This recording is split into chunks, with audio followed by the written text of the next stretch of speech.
Connecting. You got a new website? Yeah. Yeah.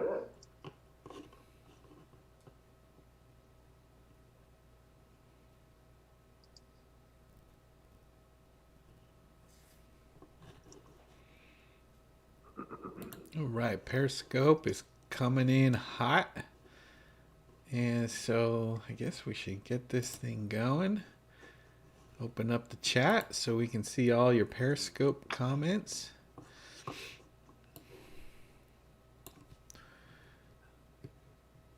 You going on YouTube?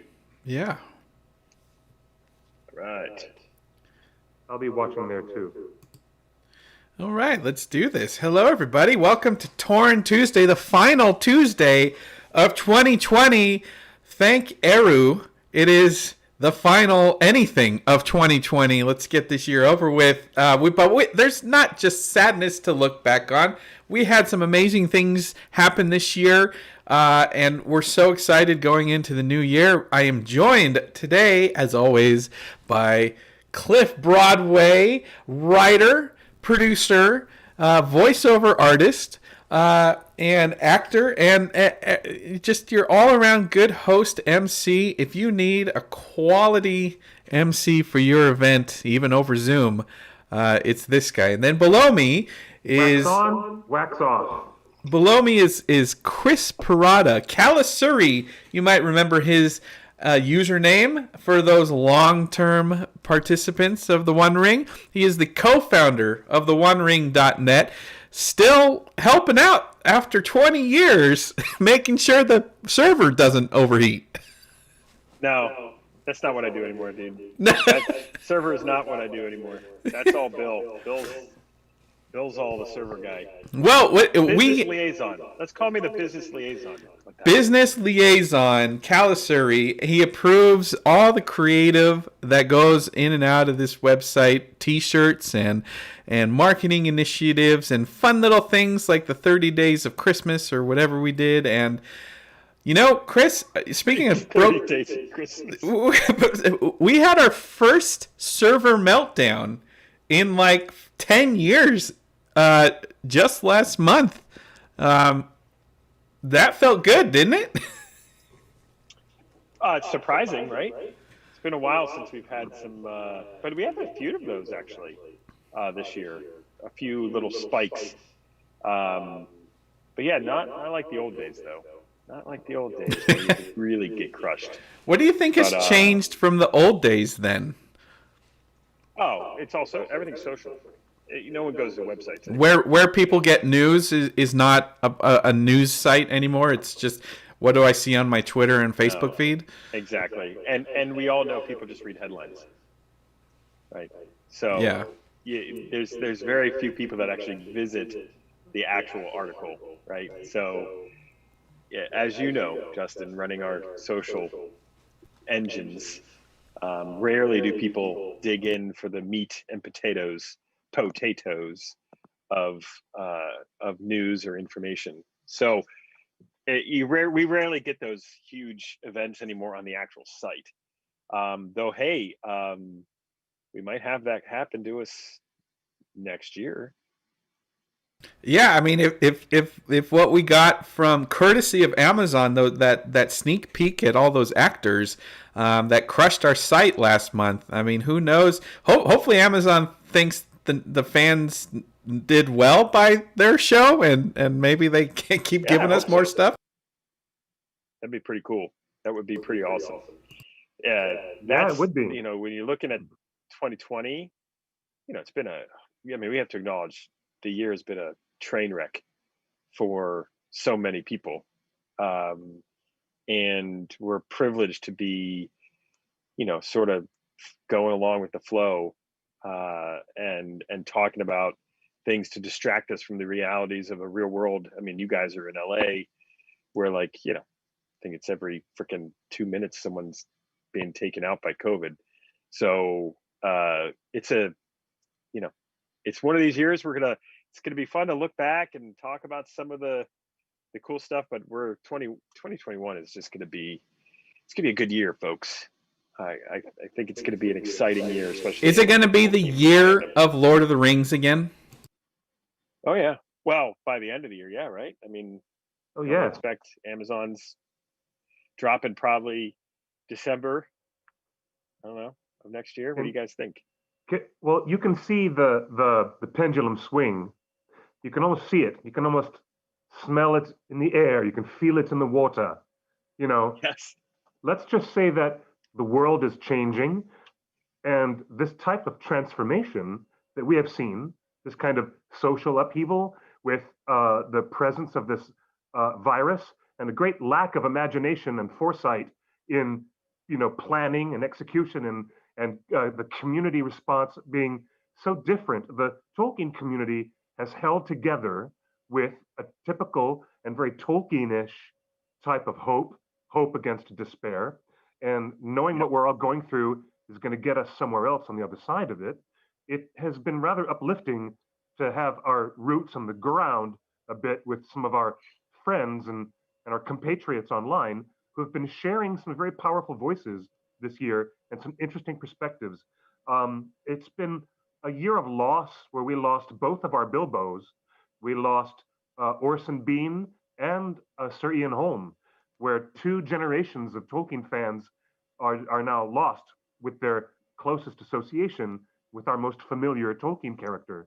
And it's been such a lot of weirdness, but there's always Theoden speaking to his niece, Eowyn, and King Theoden in the able hands of a thespian like Bernard Hill, reminding the audience that it is not time for despair, that that you will live through these dark days to see the world renewed. And that strong sense of Tolkien has been, in a large way, it's been like the undercurrent of most of our conversations this year. It really has, don't you think? Oh yeah.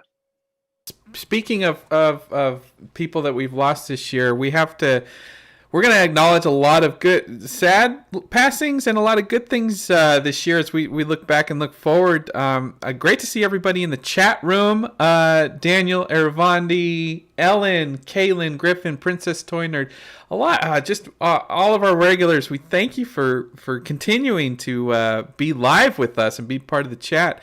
But, we have to start at the beginning of 2020. That's the easiest way to do it. And look at this. January 16th, 2020, Christopher Tolkien passes away at the age of 95. That was our most seismic loss. It really was. That was the biggest blow to the community. How do you mean? We have the existence of the Silmarillion because of him, because of his careful erudition and all the years of toil and effort that Christopher spent trying to read the impossible, reading his father's thin, scribbly handwriting and erasures and rewritings on manuscripts and on little bits and corners of the margins of papers. It was because of Christopher's work we had any of the other books in the History of Middle-earth series, of course, Unfinished Tales, and all the glorious stuff that we're interested in the Second Age of Middle-earth that Amazon is trying to produce right now is only in our hands in published form. It only is in our hands because of Christopher's tireless years of scholarship and effort in digging into what his father wrote. You know the famous story about him driving that station wagon across France to his new home?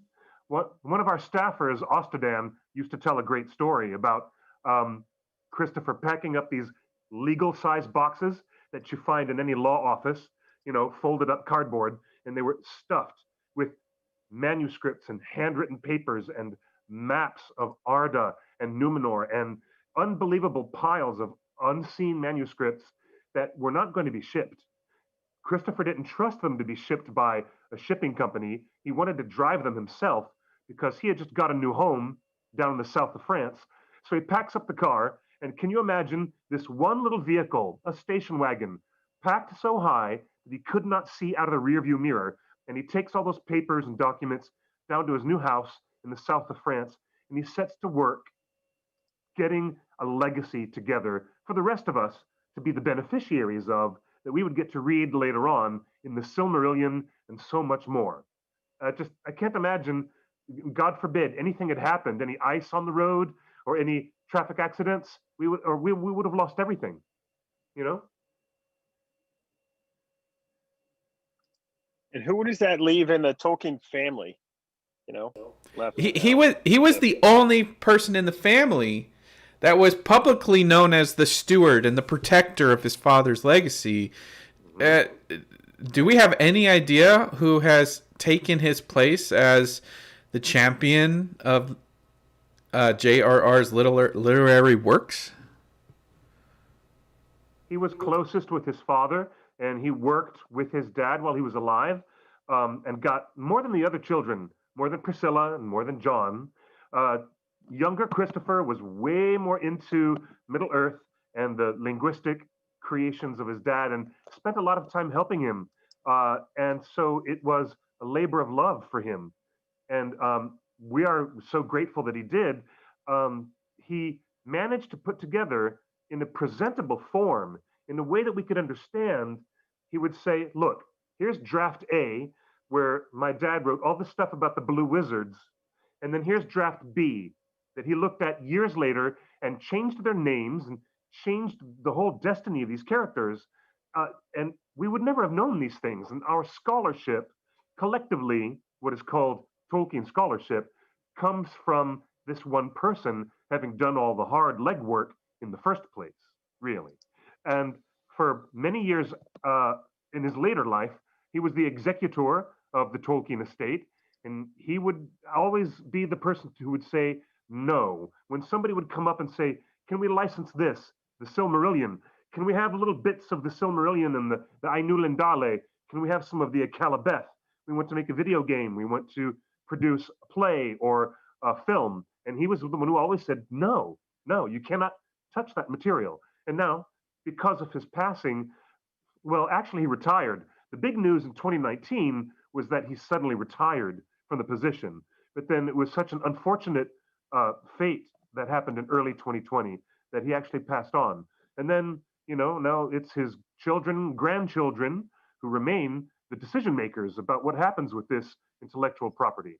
And so was he involved in the sale to Amazon? Is the Amazon series Christopher Tolkien's final gift to fans? No. It was because Christopher Tolkien stepped aside that the other kids were allowed to give that gift to Amazon. It's kind of the inverse of that. So is there a feeling that the torch has been passed, and with Christopher Tolkien's passing, the slate is clean, the pressure is off. Like let's take Middle Earth into the new era. Yeah, that's one way of looking at it. That's definitely the more generous way of looking at it. The conservative voice of fandom might have said that was the only man left guarding the gates and trying to keep the legacy of his academic work intact and sacrosanct. That's the other. But there's a whole, prism. There's a lot of wavelength there with a lot of room for different observations. But in the final analysis, it was because of Christopher Tolkien always saying no that we've never seen the Silmarillion adapted. There was one college somewhere that did a ballet based on Beren and Luthien once. That's it. That's the only thing that's ever been adapted from the Silmarillion, because Christopher always said no, you can't have it. Yeah. Yep. So there was it's interesting that he kind of, as he passes in the middle of January, by the end of January, Amazon series was in production, and they had started filming in January. It was just it was so swift, the transition between the Middle Earth of old and the Middle Earth of new. That was coincidental. That was very notable, how quickly papers were signed and how quickly announcements were made. Wow. And so we started getting, when they started production in January of Amazon's Lord of the Rings series, again, $1 billion budget, we started to get little whispers on the wind of what's going on. How did that feel as longtime contributors to the One Ring? How did it feel to like suddenly getting set reports and so is in New Zealand and are they part of, casting rumors? Well, I let's. I don't know if we want to go down that path in our year in the review, because by the end of the year, we have a much more confident position with the knowledge and the understanding of that production. We definitely had our ups and downs in the year, and our points of being very worried, our points of being very frustrated. But you know, I think it's similar to the whole pandemic. We're coming out of 2020 with a much more positive approach to that production. And I'd hate to spend too much time reviewing the drama of that in 2020. There was so much else we did in 2020, if you remember. Like, even in that spring, we had that Middle Earth March Madness that was highly got a lot of people excited, a lot of people engaged, and we had a lot of fun with. But if you want to, I don't want to skip ahead whole too much. online event that captured the imagination of millions of people. And what is March Madness? Well, when they didn't have a basketball tournament, we decided to. Well, no, for what? This is like, what was this? Our 7th, 8th year? I forget what it was of doing March Madness. Yes, essentially piggybacking on the NCAA tournament that happens in March, but with a Tolkien twist, right? And doing fictitious matchups between favorite characters or locations, or in this year's case, scenes from the films, right? And I consider this is our most creative indulgence, really. I kind of love it. Actually, it's 8 years. So this was our 8th year. Yeah. I mean, just think of that. That's crazy. The only thing is I don't remember who won. I think it was Battle of Pelennor Fields, right? As the final.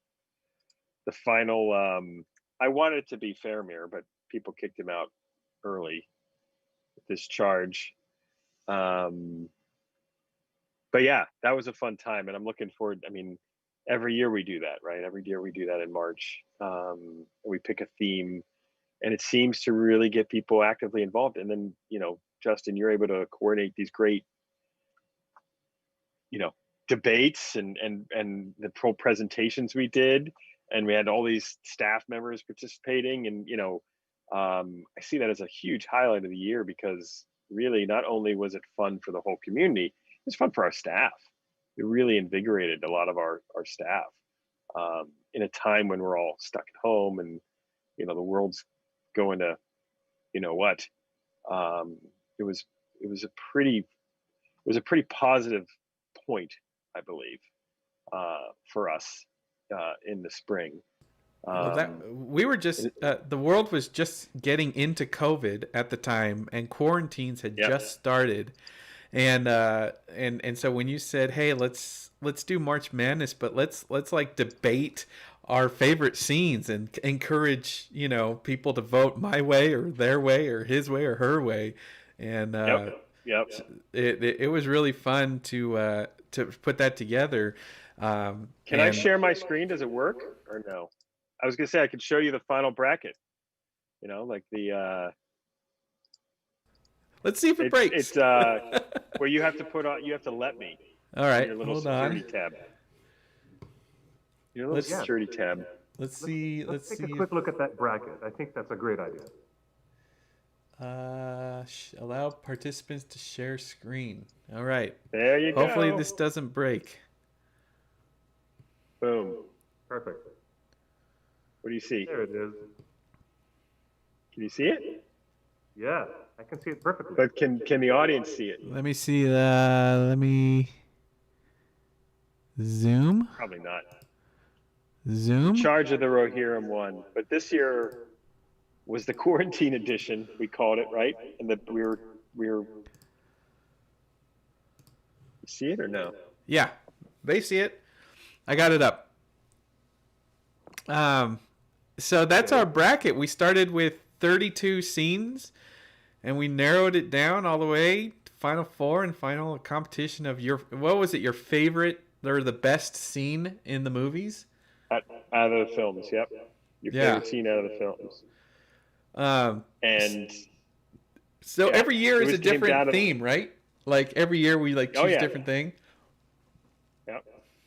And this year we had like, comedy, we had multiple divisions, tearjerkers, scenic, laughter, and drama and action. And then we had some come out of like, I don't know, You Bow to No One. The final four was You Bow to No One versus The Lighting of the Beacons. And then you had Find You a Box as humor, right? Do I need to find you a box? Gimli to Legolas. I'm sorry, Legolas to Gimli and Helm's Deep, which was like the 14th seed come out. And then the Charge of the Rohirrim coming out of the action.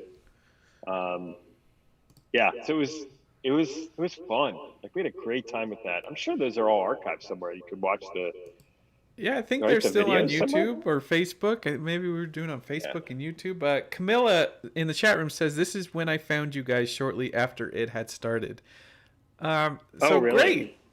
That's great. I'm glad that new people are finding our little community, our little hobbit hole, through all of these different things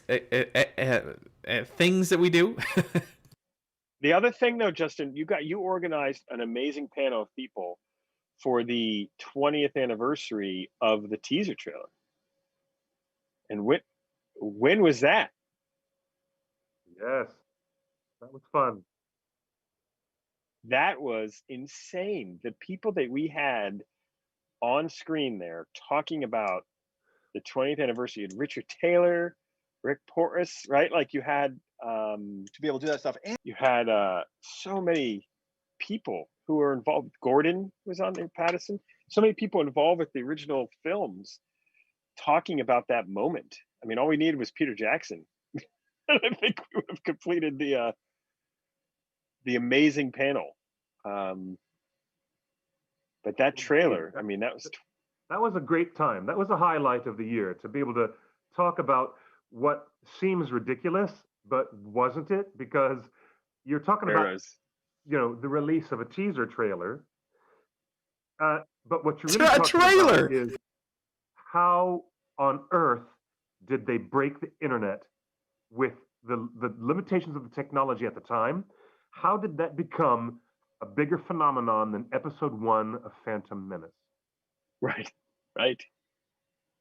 Yep. This video is still up on YouTube. You can go watch it. It's called the 20th anniversary trailer special, and this was just as quarantine was started, the first week of April, and the fact that we have all of those guys are Oscar winners, like Right. It's so much gold, and since quarantine had just started basically worldwide, we just reached out and said, hey, since everyone's stuck at home, do you guys want to jump on a Zoom and talk about one trailer, nothing else, just the trailer?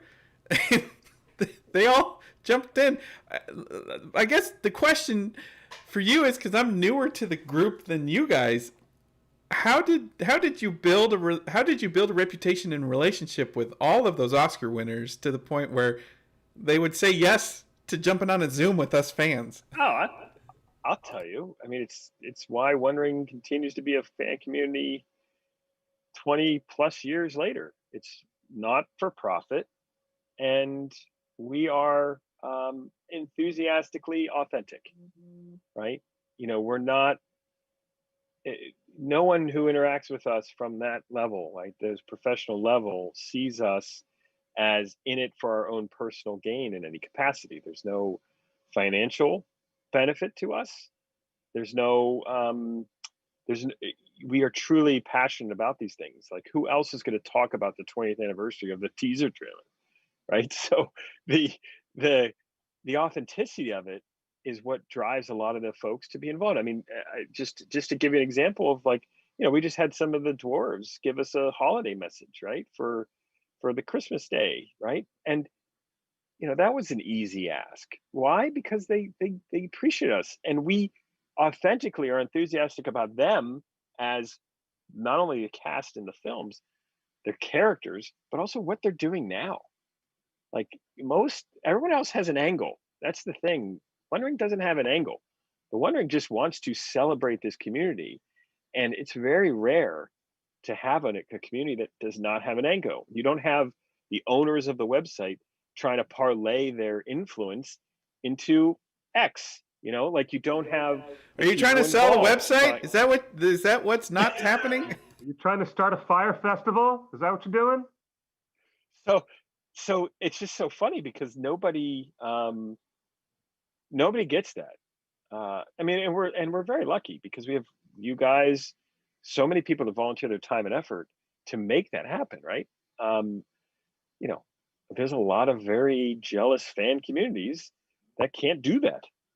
We've been around for so long to do that. So it's unique. We got so many stories out of those people just about the trailer and like, oh, do you remember that? And then we showed some video from our own archives that none of the guys had seen, and they were just like, how did you get a hold of that? Did they leak that? Like, there was like, oh, remember the show us footage? Like, yeah, we have it. You want to see it? That was classic. So, and I'm looking at the chat room, and Imran says, I've dabbled around Torn site for years, but only really started Torn Tuesday this year. Yeah, I mean, we're just doing this every week just because we love it. Sean in the chat room says, that was so stupid to have them just talk about the trailer. Think of all the other things they could have talked about. Hey, who said we're done talking with them? We're not done talking with them. They're not going anywhere. I mean, come on. Yeah.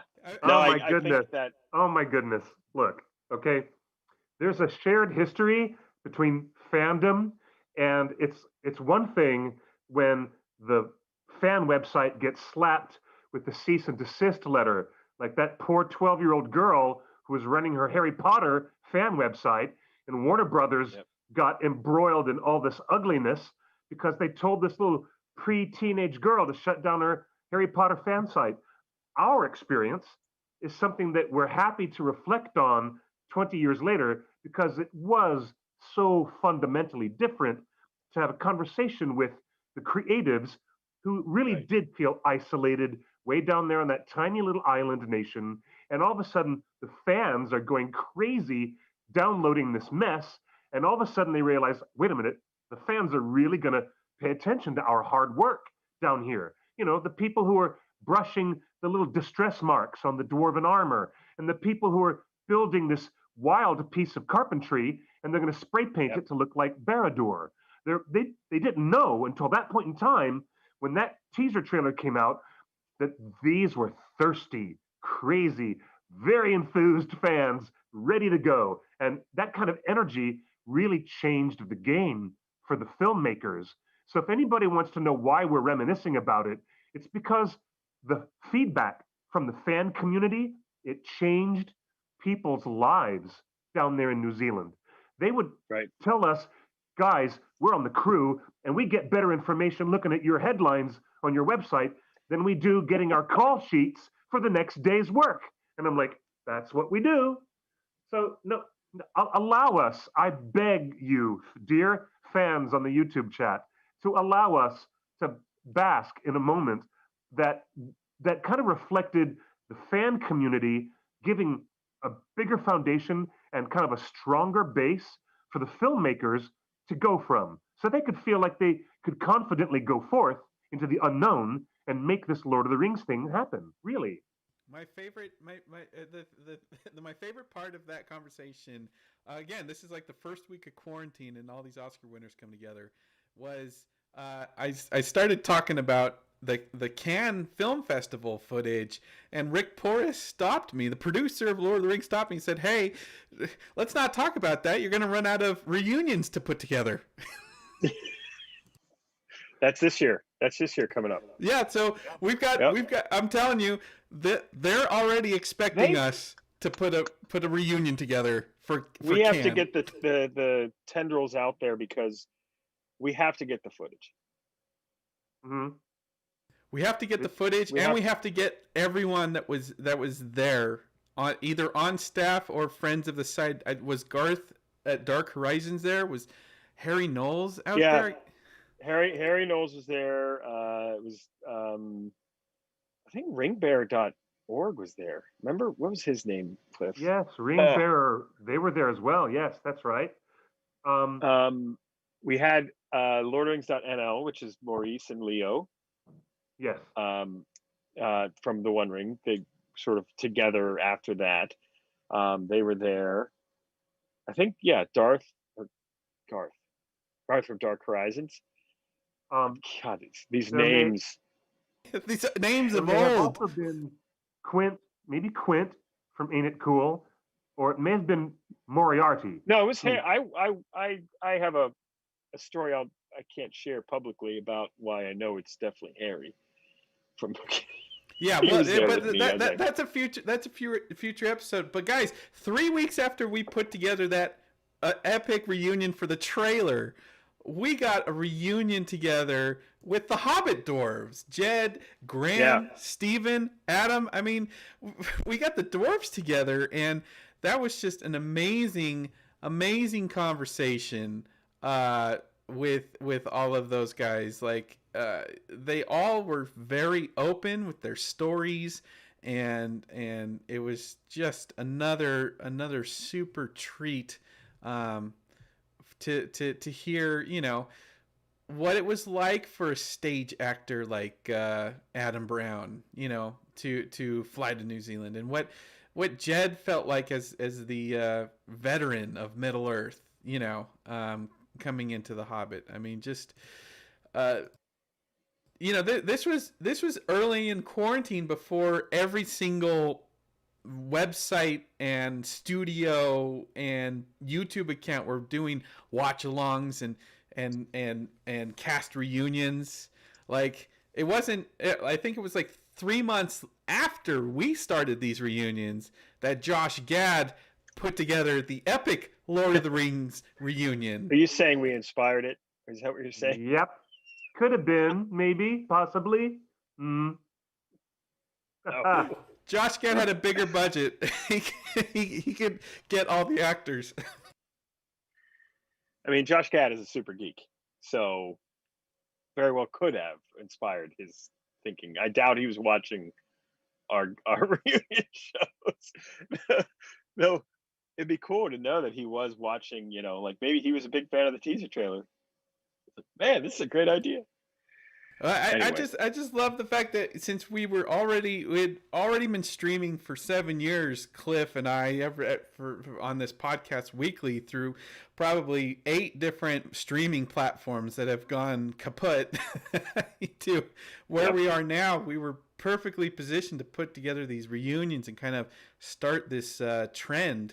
But I just remember the same week that we did the reunion with the Oscar winners. It was our first health tragedy with COVID.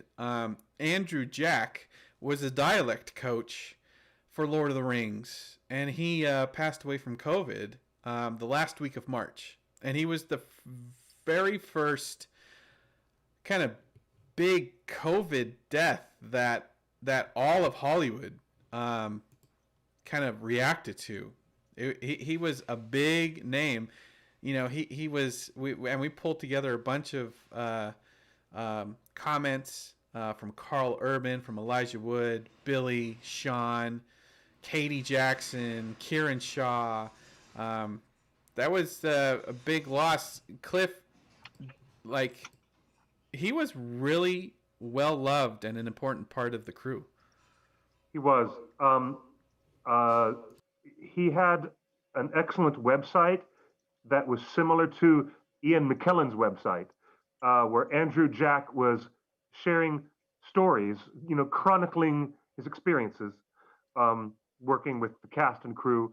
And there's a lot of material covered on the appendices, on the extended editions, where you can hear them talk and they interview Andrew Jack. He was so influential in helping a lot of the American actors get to where they needed to get to be able to carry these dialects. And it was such a, you know, working on The Lord of the Rings, you're working with all these languages, and Andrew Jack had to highly specialize his work with working with David Sallow and other linguists and scholars who knew Tolkien's languages.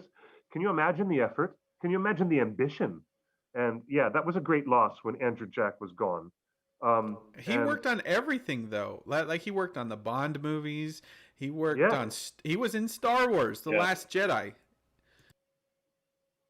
So Yep. he was a huge loss. And what makes it even tougher now, we know a little bit more about what happened. I mean, he got COVID as he was prepping to work on The Batman with Matt Reeves and Robert Pattinson.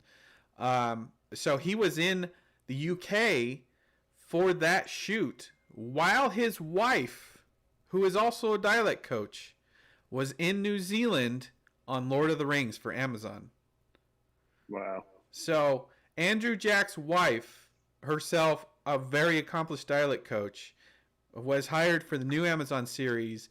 He got hired for Batman. They decided to, be professional, and they split their time, and then he got COVID, and so our hearts are out to his wife. I don't know if the stress was too much that she has departed the series, or if she stayed on, because they shut down that month. They shut down shooting in New Zealand, and the whole country I went think on that had quarantine. more to do with the pandemic. Right. The And pandemic. we don't know either way. We don't want to imply either way that there has been a change on the crew in that respect. But yeah, that was a big deal. That was a big loss for this year. Huge loss. And then as soon as that happened, Cliff, just a few weeks later, we did the Hobbit reunion, and then a few weeks after that, Ian Holm, a legend in his own time, passed away. yes. Yeah, that was another huge loss this year. That was at about the same time we were trying to put a panel together for Comic-Con. There was a lot of grief and a lot of discussion when we were doing our conversation with John Garth, who's a professor and who's published Tolkien and the Great War.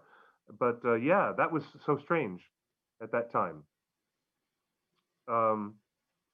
And Ian Holm had been beloved and well remembered for so many very, very big genre films and so many other smaller prize-winning Oscar-worthy films.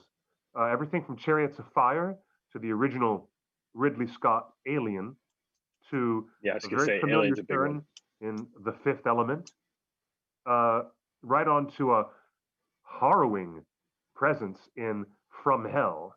And then here he is, gentle, very gentle Bilbo Baggins yet again. And he came back to reprise the role in the Hobbit trilogy after his iconic appearance in the Lord of the Rings trilogy. And elsewhere in the year, we had lost our Bilbo, who did the voice for the Rankin Bass animated version in 1977. We lost Orson Bean as well. He came back to do the voice of older Bilbo and Frodo in the animated Return of the King, which was Orson Bean.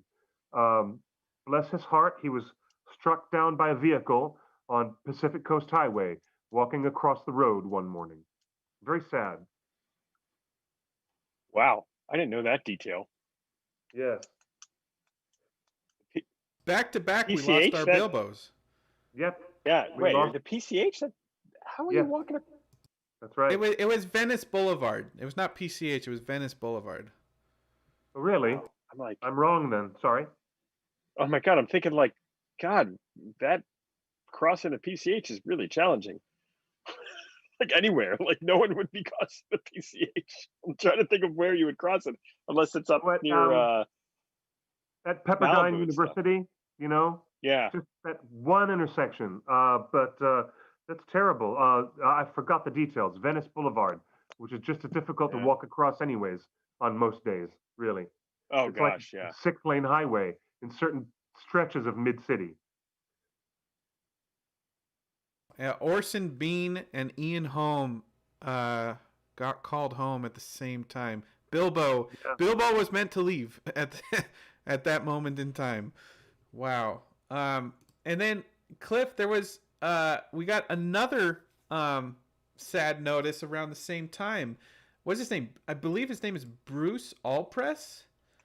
That would be Bruce Allpress. Yes. Uh, everybody recognizes the very opening scene in Helm's Deep, where an elderly archer is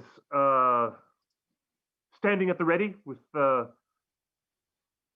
his bow drawn, and there's a sudden accidental slip of his fingers and a twang and Right. the death of an Urukai. And so, first blood at Helm's Deep is drawn by this elderly actor from New Zealand. He played Aldor. Aldor was the name of this character. He was forever immortalized on a decipher card game card. Yeah, But he had that was an archery Bruce plus Allpress one. died as well. Aldor had an archery plus one on his decipher card. God, I love those cards. I love those cards. Remember when they all like just Yep. you were able to get all these secondary, well, tertiary, really, yeah. That's a wonderful game. It's a really well designed game. I've always enjoyed it. And it's funny, it was the favorite card game that Nicholas Holt loved to play when he was a kid. And he would sit around on set when he was bored in between takes, and he'd be playing what? I did not know that either. Lord of That's the Rings pretty cool. game. And he would not even know a decade and a half later that he would play the professor himself. Yeah. But we didn't just lose book the Christopher Tolkien, who is the literary champion, and we didn't just lose the key crew members of Lord of the Rings, Andrew Jack, and key actors Ian Holm and Bruce Allpress. We also lost animals, key animals this year due to old age. Nothing like COVID, just old age, because it's been 20 years since they filmed them. But 2 of the 3 horses that Viggo Mortensen purchased after the Lord of the Rings have died. I believe Brago has passed away. Brago passed away. Asphaleth did not pass away, even though that was one of the 3 horses that Viggo Mortensen had purchased from the original owners and trainers. Asphaleth is still alive, but Brago died, and from what I understand, also the another one of the horses that he rides in the film. Yeah, just a random stunt horse. Well, it's funny too because the horses live about 30 years anyway. So I mean, they had a long life. They were famous horses, nice long life. Yes.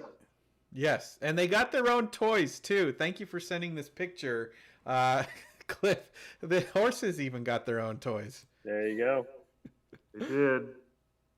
Now, this is what not Ian, excuse me, but this is what Viggo said in an interview. He said, the 2 horses that I had ridden, a chestnut, and then the big bay that Aragorn rides, but I also bought the white horse that Arwen rides in Fellowship when she's being chased through the forest by the Black Riders.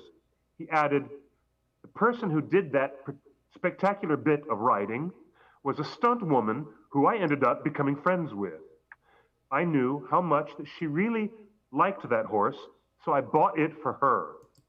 That one is still around, but the other 2 have passed away. And then he concludes by saying, they were of a certain age already when we were shooting, and that was 20 years ago now. Remember, Cliff, when we don't talk much about the controversies of the films. Where you're like, what? Aragorn falls off a cliff and dies, and then gets licked by a horse back to life, and the horse is actually Arwen, Yeah. giving him a kiss, and it just reminded me of just like the whole controversy of every creative liberty taken in the execution of those films, and most people 20 years later look at them as biblical canon. Like Mhm. it's like, what, you doubted these things, like you We know did. like At one point, that horse was the most envied creature by every housewife on earth, who had suddenly fallen into the Lord of the Rings Vigo thirst trap. That that's true. So but it's just so funny to look back at all those all those moments, all those things added into the like, and just remember the audience back then. It's like, oh, it's so, how did they dare they do these things and this things, and then we just, like, today it's not even, it is what it is. Hey, was that even in the book? Like, no one like, you could ask, I bet you any money, you ask the just a general audience, was that scene in the book, and they would probably say yes. mhm. Like that whole sequence, that whole, like, dragging him from, like, it's just, it reminds me with the seeing the horses and that, it just reminds me of those days, Mhm. which, by the way, that's what we're in now, right? We're in this preliminary Amazon TV series where, so they would never do that. Oh, I wouldn't cast that way. And 20 years from now, when we're a lot older and maybe stuttering a little more and having a lot more gray hair, we'll be talking about how funny it was back in 2020 when Indeed. everyone was worried about the show, and it turned out to be a great 7-run series with, like, amazing, all, et cetera, et cetera. It's funny. I can appreciate the parallels. And to address some of the very lively chatters in YouTube, um, the point of doing the whole series on the second age makes one organically skeptical, because Professor Tolkien only wrote a couple of pages of things in the Appendix A, and that's it. And without you, the producers, I mean you, the showrunners, without you getting the chance to license some of the Silmarillion materials, ooh, now you're talking. There's a fully fledged story with lots more characters, lots more specific detail. And we've been speculating on this show all throughout 2020, speculating on whether or not uh, you know, the the producers really did get the chance.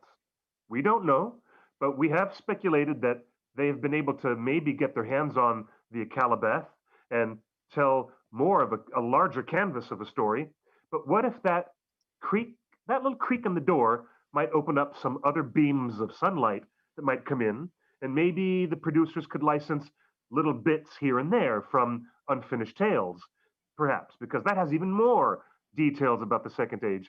We don't know for sure yet, but it is likely, and that is what we've been reporting. It is very likely that there's more licensing going on, with the Tolkien estate being more flexible and permissive than they have ever been before, so that whatever Amazon Studios is producing has some meat on its bones.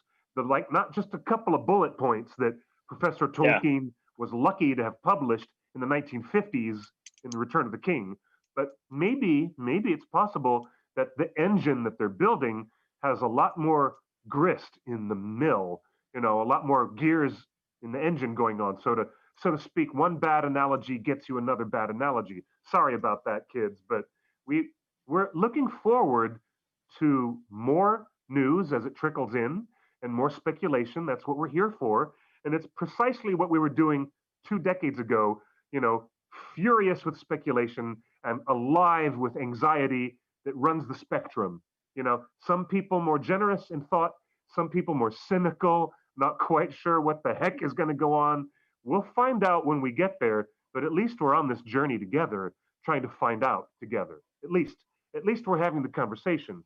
Well, Let's talk about let me bring let's up the talk about that. cast of this Amazon series on screen. It is for me, it is the most beautiful cast I've ever seen, and we've done some wild speculation on who's playing who. But Cliff, what's your first gut reaction to this cast that we know of? I mean, this isn't even the big stars. I know that there's more cast announcements to be made with even bigger stars, but from what we've seen so far, this is how I always pictured the multicultural center of the world of Numenor. I always, my first reaction was, wow, this is amazing that we're going to focus on Numenorians going far and wide across the planet Arda. My excitement was how much wider the framework is now going to go across this planet that Tolkien had been so specific in creating, and yet his focus in most of his novels and stories, his focus was just in one quadrant, one area. But his Numenorians went very, very far and wide. And that makes it all very exciting, really, to see new horizons and to see the influence of Sauron and Morgoth across different places, while the Numenorians and the elves are trying to hold their influence in different quadrants of Middle Earth. I find this very intriguing, really. Your reaction to seeing the cast? Did it feel like finding out the cast 20 years ago? No, not at all. Not in the least. And I'll tell you why, because back then we didn't get the download of everybody in big swoops, right? It was much more trickle, I felt, or at least as I remember it. And what is most apparent for me personally, I'm not overly familiar with the Second Age. I'm not a Tolkien scholar, and I never said I was. I have no clue. Cliff knows everything about this. I'm just like, I have no clue. And we've talked about this over the last year. Is the tone is what's important to me. There are fans who reread Unfinished Tales over and over again because it's the only spot where you're going to get some of those interesting little esoteric details about that time frame. And so, for me, it's exciting to like I said, come through the year with hesitation at the start, reservations in the middle, concern at the 3/4 mark, and then coming into December, a ray of hope and sunlight after we've gotten some more clarity and some more of this cast. It really feels to me like the concerns we had are not going to come to fruition. The things about overly sexualized content or those kind of things, and I'm much more confident than I was in previous discussions we've had on this show about the people involved, and the behind the scenes, and the care and the understanding of their communication with fandom and with the community. And so when I see this cast, I see it as a representation of a 2020 worldwide community of Tolkien fandom. Like, it feels very much more advanced and modern past where we were 20 years ago. Like, it's so funny to think that 20 years ago, things were still so perfectly aligned with what people's expectations are, but I don't think so. To a detriment. You know what? I disagree with that, because in the process of launching our new website, or rebranded onering.net, which our 20 years of archives are still available up there, through the process of going through the archives, I found a ton of frustrated posts and even news articles printed in actual newspapers that had issues with the casting of the four hobbits, because you're going to put a Scot, a Welsh, and two LA boys as the quintessential English countryside accents. The accents are going to be all wrong. Yeah, no. Yes, they're definitely still I remember the same that thread. Yeah, I do remember that now too. But there's still obviously those threads of like, hey, we're going to pull something to complain about. But I feel like I really do, like 2020, our world has progressed in a positive way socially through these last 2 decades, that is really enlightening. And for me and for us as a community, Tolkien really represents that in his world. Granted, it was from the perspective of someone in the 30s and 40s, almost getting 80 years ago, right? So it's not going to be as progressive as us today, but I'm so excited to see this cast because I'm like, yeah, let's do it. This is going to be awesome. And there's look at our profiles over the last month. Our staff wrote up all these profiles about this. There's so many talented people involved with this production. The talent is off the charts. I'm more confident. Like, remember when Orlando Bloom was cast? I remember going to find, like, can I find an Orlando Bloom movie anywhere or anything on this guy? Like, that, and he's freaking Legolas. Like, he's are you kidding? Like, I remember that. For me personally. It's like, what is this? Like, how is it this guy? Like, complete unknown. So there's a lot of strong people in this cast. And whatever controversies that a certain subset of fans or rabble rousers want to create now, nowadays we see that these casting announcements, and there's just a lot of whiners on the internet, about diversity and wokeness. But 20 years ago, we had the same exact arguments and the same exact language used. But it was phrased differently, that's all. But Cliff, you were on the front line of it because it wasn't against diversity. It was against LGBTQ. And how dare Ian McKellen ruin Tolkien's legacy and heritage. He should not be in this movie. Fire him immediately. Do you remember those days, Cliff? Oh, I remember that. Yeah, it became such a thing that Ian McKellen himself was like, well, they want to target me because I'm gay, because I'm taking on an iconic role. Does this not strike you as odd that people, and his response was published on McKellen.com to worldwide acclaim what he wrote in response about the whole gay Gandalf thing. But for a long time it was gay Gandalf this and gay Gandalf that, constant. And remember, and you know what? I don't want to interrupt you, Cliff. Hear a speck of that anymore at all, do you? Yeah, no. And I'll tell you why. Well, there's two huge differences between 2000, right, and now. Some dummy in Eastern Europe can decide to post one inflammatory thing on one post that then is seen by, right, 1,000 people that are logical and normal, and that then implies this intense, reaction from whatever. Back then, it was back then, if someone said something like that, the community shunned them. There was no like, that person had no voice.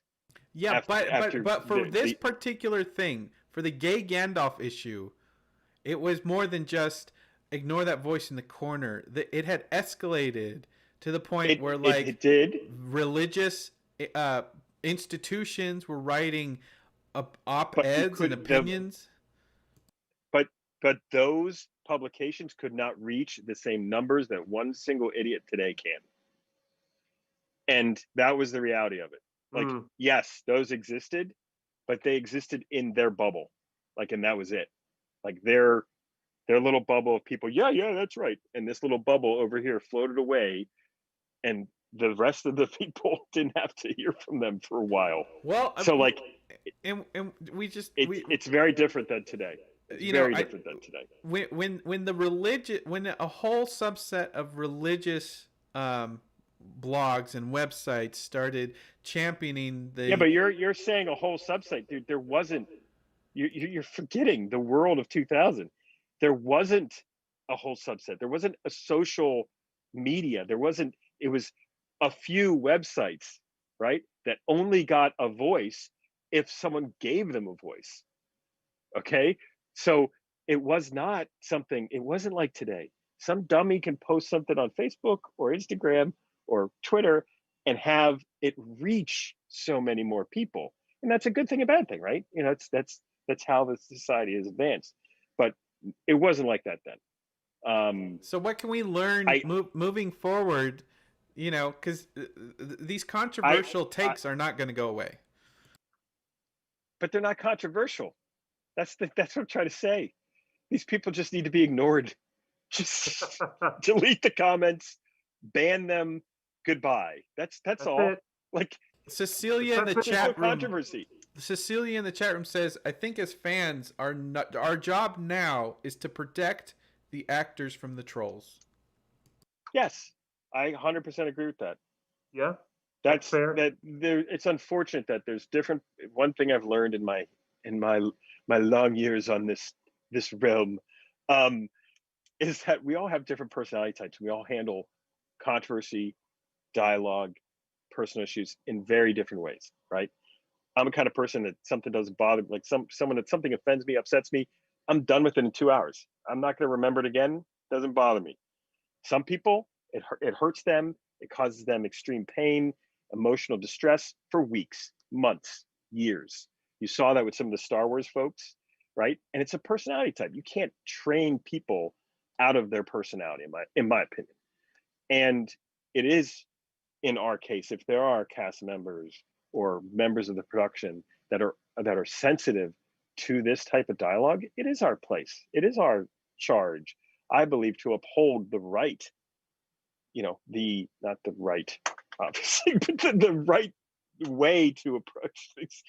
Make sure I'm clear. The correct way, not the right or left way. The correct way. Right. The inclusive way, right? And to help people realize that is a fringe idiot over here making those dumb statements. The vast majority of the people are over here, logical adults that can understand the process of the creation of a show, of the creation of in a world that is being creatively adapted. So it is one of our things in 2021, right? That we, as the One Ring, need to help encourage throughout the world, this positivity, this inclusive nature. And we're going to do that. I mean, Cliff's got articles on the way. Our staff are working on different articles that really talk about these issues. We want to face them head on, and make sure there isn't a place. I'm sorry, but there isn't a place for you, Mr. Troll. The sunlight is going to come in and turn you to stone. Like, it's just what's going to happen, and we're just going to pass you by, let you the moss and overgrowth go over you, and we'll just keep going. You're much better at these analogies than I am, Chris. That's great. I'm going to steal that one. That's very good. Not all new voices are trolls, though. We've seen so many. Looking at the year 2020, we've seen so many new voices, and old voices find new audiences on Twitch and whatever. So I just wanted to give a shout out to folks like the Fellowship of Fans and the Tolkien Professor, and the Tolkien Society's been doing so well, and all of these Twitter accounts and YouTube accounts that are coming up and like scooping information and posting the photos and the video and getting the takedown notices and then DMing us saying, "Can you help?" And it's just wonderful to see all of these new voices be lifted up, and I hope we can continue lifting up voices that deserve to be heard. that are doing great work keeping the fire alive of Tolkien's books and mythology and the scoops. And, Cliff, you get private DMs with, secret things here and there. And, that's how we've always gotten our scoops. It used to be sitting on IRC waiting for the sound to come up and say, all right, who's trying to send me something now? Yep. So Yep. it's our job as the old website now, the standard bearer, hopefully, of fandom on the internet right now, is to validate all the rumors and juicy scoops that you send us, and please keep DMing and tagging us and sending us stuff, and we'll do our part to kind of validate it and make sure that it's real and not fake news, and we're hopefully we can continue to earn the trust of fans with real scoops, and hopefully we can earn the trust of our Amazon overlords and earn some scoops from them as well. I don't think we're going to call them overlords. wait, how should we refer to them? What? Collaborators? What? That's funny. Gentlemen, well said. It's certainly, I have to acknowledge all the other, content creators that are out there grinding really hard and working on the videos they make for Men of the West and Nerd of the Rings and Fellowship of the Fans, and the folks at History of the Ages, which had a wee bit of conflict with Tolkien Enterprises and had to change their branding, but there's lots and lots and lots of people actively creating so much energy and ongoing interest in this community. And I want to, look back on the year and say a special thank you to all of my guests who came on the show to talk with us and share and to co-host, John Ruddy coming to join us, as well as our dwarven actor friends and the people from New Line Cinema and all the wonderful fans and folks in between. It's been like an endless surprise. Even John Garth coming on a special Comic-Con day to share with the community. So many good people. It's been inspiring, really. And I didn't expect to be inspired at the end of such a difficult year, but so many people still contributing. And like we are here at the One Ring, we're just volunteering our time out of this, raw energy and enthusiasm that we have for Tolkien's works. So it's really great to share so much of it concurrently with everybody else around the world. It's been really great time. Really good. I've got some, and before we end the year, I just wanted to end with another edition of Green Dragon Gossip. So grab a pint and let's talk about the juicy goings on around the Shire. Here's a pint. I haven't heard this. I got a Perrier strawberry water. Perrier strawberry water. I'm having special scum and villainy flavored water. I'm having tea. This is what this is. It's tea. It's not the morning brown. It's a tea. So thank you for the reminder from Tammy, who always looks forward to Green Dragon Gossip and uses the dragon emoji. I appreciate you, Tammy. The latest juicy rumors. Again, true, false? I don't know. I'm just telling you what I hear. We're going to find out. Sir Lenny Henry is one of the most exciting announced cast members of Lord of the Rings. Imagine he is of the stature of Robin Williams in the UK. He's like Robin Williams plus Whoopi Goldberg put into one, and he's just an incredible talent. The juicy rumor is he has a significant, powerful role in Lord of the Rings Amazon series. That's cool. At first, I heard he was possibly a king of the dwarves, but the latest Green Dragon gossip, Cliff, Lenny Henry is a blue wizard. Is it? That's exactly what the fans are chatting about on YouTube right now. They all just said this a few seconds before you did. Really, that would be super, super cool, wouldn't it?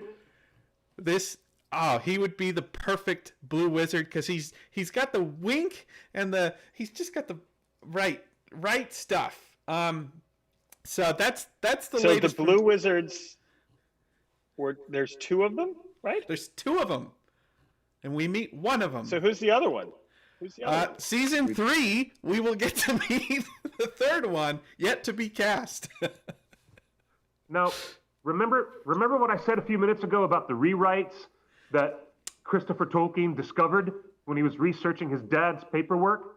And he found the later version, a much later manuscript, where Professor Tolkien, later in his life, rewrote the destiny and the activities that those two characters, the wizards, were doing far off in the eastern lands of Rhûn and beyond. And he even changed their names. Should the blue wizards be twins or a couple, a romantic couple? Actually, Andrew in the chat says he wants Lenny Henry and Helen Mirren to be our two blue wizards. So that's the Green Dragon gossip. The other Green Dragon gossip is, as you've seen in the headlines all over town, that J.A. Bayona has wrapped filming. His part in Middle Earth is complete. The headlines will tell you that he's done filming Lord of the Rings and the whole season 1 is done. The Green Dragon gossip is he's only shot the pilot. They are shooting season 1 and season 2 back to back, beginning in January. And it's going to be a long shoot, and it's going to be for 2 seasons, 8 to 10 episodes each. So we're looking at 20 episodes for a long shoot. And that pilot is a 2-part pilot episode, which equates to basically a feature film length. So so if that's the case, why is he leaving New Zealand? Is he coming back in January? He was only contracted for the pilot episode. He creates the pilot. He writes the book, which is the 2 episodes he was contracted with. Because he was supposed to do 2 episodes. So he's only done 2 episodes. He's an executive producer. He's an executive producer. That's part of the pilot deal. Anyone who gets to to direct the pilot gets executive producer credit on the rest of the series and residuals from here on out. All right. So are there hobbits? Are there hobbits in this series? Everybody wants hobbits. I think Amazon's trying to find a way to put hobbits in the show. There's no hobbits. Not in the second age. Sorry. That's the book talking. The book nerd over here is talking. You want to... Hey, Aragorn didn't fall off a cliff and die either. So... Do a fast forward. You can fast forward and show a glimpse of the future and see hobbits hundreds of years in the future if you want, but not in the second age, dude. No, I don't agree. See, this guy doesn't want you to believe that Frodo cast Samwise away. I guess we'll find out when we get there. Yeah, exactly. And then the final piece of Green Dragon gossip, folks. We've got our eyes on something that I don't think we were supposed to see. I don't know. I can't validate it yet. We are trying hard to validate this, so I'm not going to show you. But I promise you, next Tuesday, I'm going to have some real results, and this might be this what I've seen. This sounds intriguing to me. What's he talking about, Cliff? Dude, what are you cooking? What are you cooking up? I have to validate this. It's such a scoop. It is so important. I cannot post this without getting some sort of ex-nay or validation. So I promise you guys, the Green Dragon gossip. Okay. If you post it, I get a phone call, because that's when things are bad. So we know when I get the phone call, that's a problem. All right, so that's the last piece of Green Dragon gossip. I've got eyes on a photo, a real photo that I don't know when it was taken.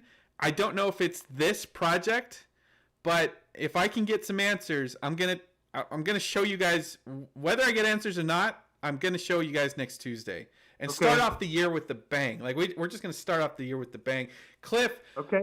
as we All right, let's do that. as we wrap up the show, 2020 amazing highlights: the Lord of the Rings reunion, the Hobbit reunion, the cast and crew reunion. We've had so many watch-alongs. We've watched the Hobbit with the all the extended editions with Doug Adams, the author of the music of Lord of the Rings. 4K release. We got Lord of the Rings in 4K. We're still watching Lord of the Rings. And I want to announce to everybody that has been watching the watch-alongs and watching this show today, really excited. Doug Adams has offered to autograph a new copy of the music of Lord of the Rings, and we're going to give it away. Like, thank you guys for watching Torn Tuesday. We're gonna let you all in on a heads up. We're going to have a contest. You'll be given a link to Gleam or something like that, and with all the instructions on how to enter. But Doug Adams glean a Gleam link for you. Yes, glean a Gleam link, and so one of you will get a beautiful signed copy of Doug Adams' music of Lord of the Rings. And next week we're going to have a big scoop. And Cliff, every year for as long as I've known you, we've always celebrated Tolkien's birthday on January 5th. Third? January 3rd. Yes, it's always January 3rd. The Tolkien toast. Obviously, with COVID, most countries in the West are in lockdown. Congrats, New Zealand, for being open and healthy. So we don't recommend people get together for Tolkien toast. But I just want everyone here watching. Should we do a toast on Sunday the 3rd? We should, shouldn't we? Mm-hmm. Let's do one like this.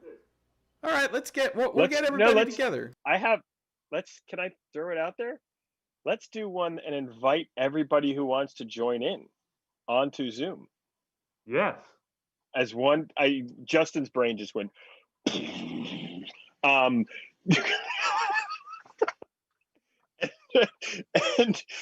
then we have everybody. All, like, you could have like 100 people all toasting in the Zoom. I love that. I'll provide the Zoom. I'll provide the link for the Zoom, by the way, Okay. because I have a Zoom that can do that. It sounds wonderful. Let's do it. What do you think? This Sunday night, at what time, Cliff? What time is the toast? It probably should be 8 p.m. Everybody does it around the world at 8 o'clock. But yeah, we could pick our time 8 p.m. zone Pacific or Eastern? It's 8 p.m. 8 local time. Pacific. Let's Make it we could do 5 it. o'clock We could do Pacific. it. 8 p.m. is noon my time, LA. So we could do a London toast, an East Coast toast, and then a West Coast toast at noon. I love that. That's 5 great. and 8. That's an excellent idea. You've guys made it so complicated now. Yeah, So wait, I don't know. Noon Pacific is what you're saying. Noon Pacific is 8 p.m. London, and then You're 5. so temporal centric, dude. Jeez. I don't know. I'm kidding. 8 p.m. 8 p.m. Eastern is fine with me. No, let's do this. I have an idea.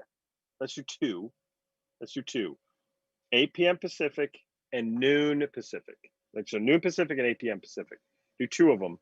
That way you can participate on the 8 p.m. in the UK, right? Nice. And then we have basically the One Ring based in LA at this point with you guys doing the 8 p.m. Pacific. Love it. Sounds Deal. great.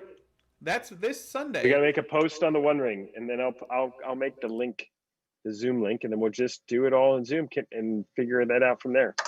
Count me in, laddie. If we get 500 people, that's my limit. I think I got 500 people is the limit. Well, I tell you, this year has been tough for everybody, existentially, health-wise, work-wise, everything. From losing Christopher Tolkien in January, all the Bilbos, and everything. We've had the lowest of lows, but we've had the highest of highs, getting all these reunions together. Not just the cast and not just the crew and not just the Oscar winners, not just the hobbits, but having the staff of the One Ring reunite for March Madness, having fans reunite and watch the reunion along, and doing all these group Zooms with you guys. This year has been more about reunion than I ever expected. So thank you for making 2020 tolerable, and I'm super excited what 2021 is going to be like. What about you guys? 21, big year. It's going to be a good year. You I take agree. that to the bank. I totally agree. I've got a feeling that the pendulum swinging back around is going to make for some wonderful new roaring 20s. So let's go. Let's go. All right, that's it for Do we Torn need to Tuesday. do the Charleston to leave? Oh, you're all dressed up. You got your trilby and everything. This is Torn Tuesday, the final one of 2020.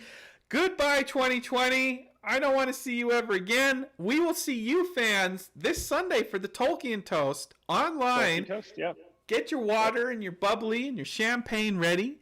And then we'll see you on Tuesdays for something even crazier. I promise you won't want to miss next Tuesday.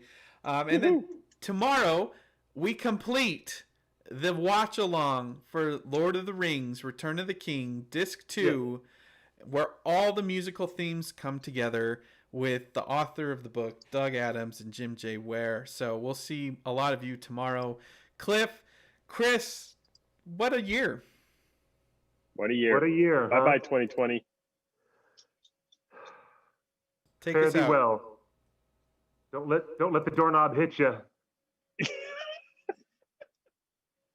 Let me do my best, Cliff. Thank you for joining us. As I like to say, buenos noches y buena suerte. That's it. Good night and good luck, everyone.